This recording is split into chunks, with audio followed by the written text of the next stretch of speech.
It's been more than 5 years since you first contacted the Senate Judiciary Committee to reveal the story on Turkish bribery of high-level U.S. officials. Can you tell us about how this has evolved since then and where it stands now? Sure.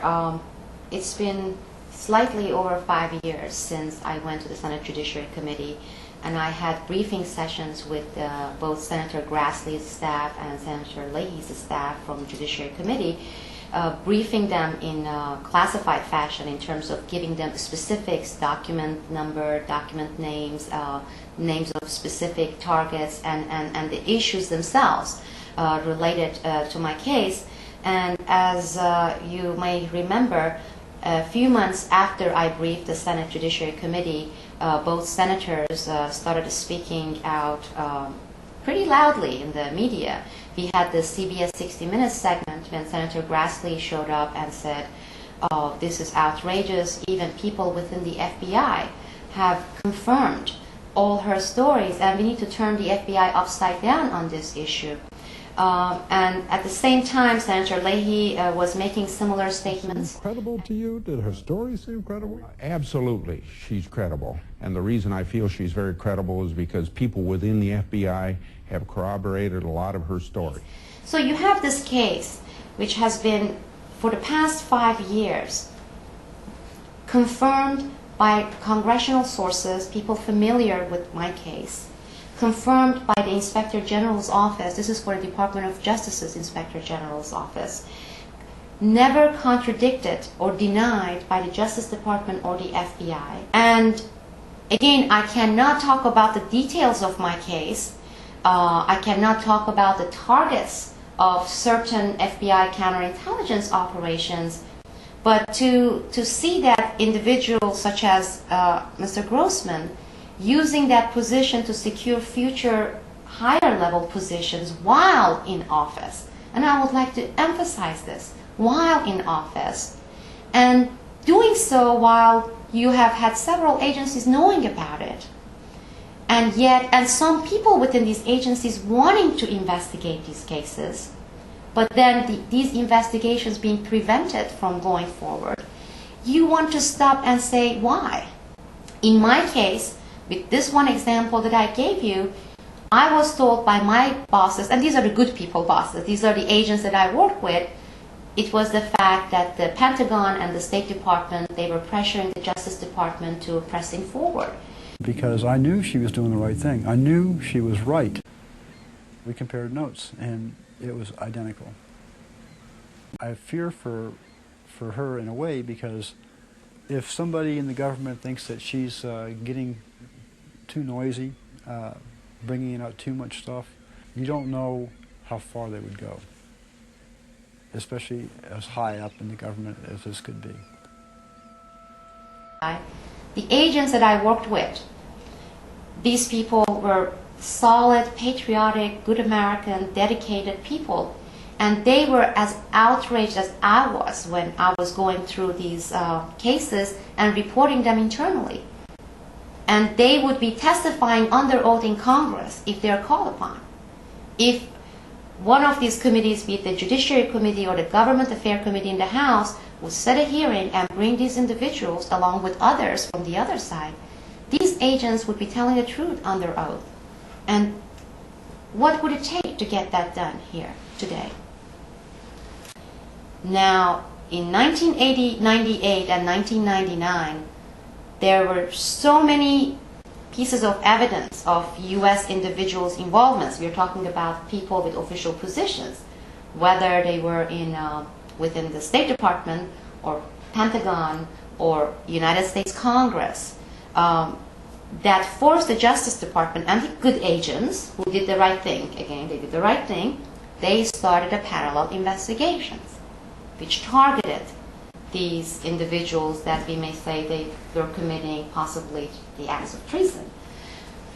However, and this I was told by first source agents I was working with, that was put on hold in 1999 because President Clinton, he was at the time going through the scandals with Lewinsky, etc.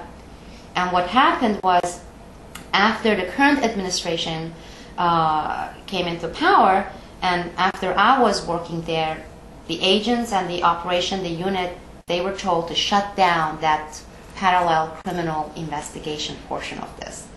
The ones that involve U.S. individuals, U.S. entities, officials. Douglas Feith was a paid consultant for the government of Turkey in the late 1980s and into the early 1990s, and Richard Pearl was working as one of his consultants also on the Turkish project. Both of these individuals are closely tied to defense industries in Israel. Richard Pearl is very well known to the intelligence community, and I would suspect that most people in the intelligence community who know about him and his story would say that basically he's an agent of influence for the state of Israel. Out of the Thunder investigation. All of these people have been investigated by the FBI at one point or another for passing secret information to Israel. In no cases were any of them convicted because the prosecutions were dropped, in my opinion, because of political pressure not to get into this kind of case that involves Israel and espionage. And I briefed Congressman Waxman's staff inside the SCIF several times in more than one occasion by giving them the same details I gave 5 years ago to the Judiciary Committee. They obtained the classified version of the Inspector General's report, and this took place 2 years ago.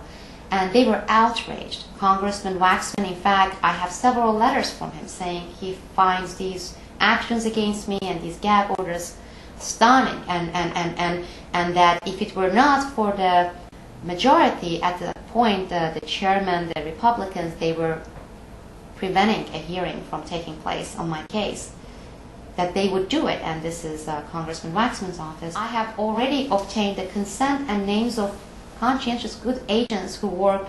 One of them was the head of Turkish counterintelligence operations, and he actually retired 2 years ago. They are all willing to come and testify to all the issues that I have been gagged on, and that gag doesn't work in Congress during a hearing. I was talking to FBI colleagues that worked in the Administrative Service Division of the FBI who had read her file, who had read the report, the investigative report, and they were telling me a totally different story. They were telling me that Sibel Edmonds was 100% accurate, that management knew that she was correct. And we need to set an example of those people. We have the facts, we have the documents, we have the witnesses, and it's time to do it.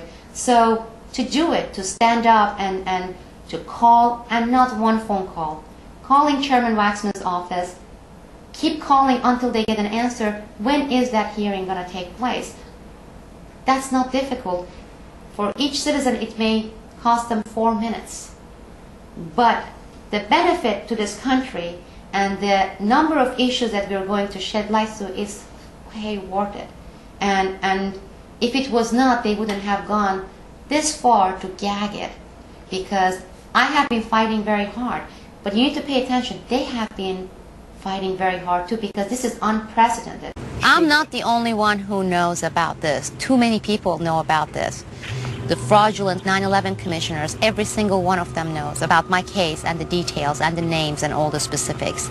Several people within the United States Congress do know. Everybody in the FBI involved, they know. Everyone in Department of Justice, they know. My goal has been exposing the criminal activities. Criminal activities where money laundering, narcotic activities, and nuclear black market converge with terrorist activities.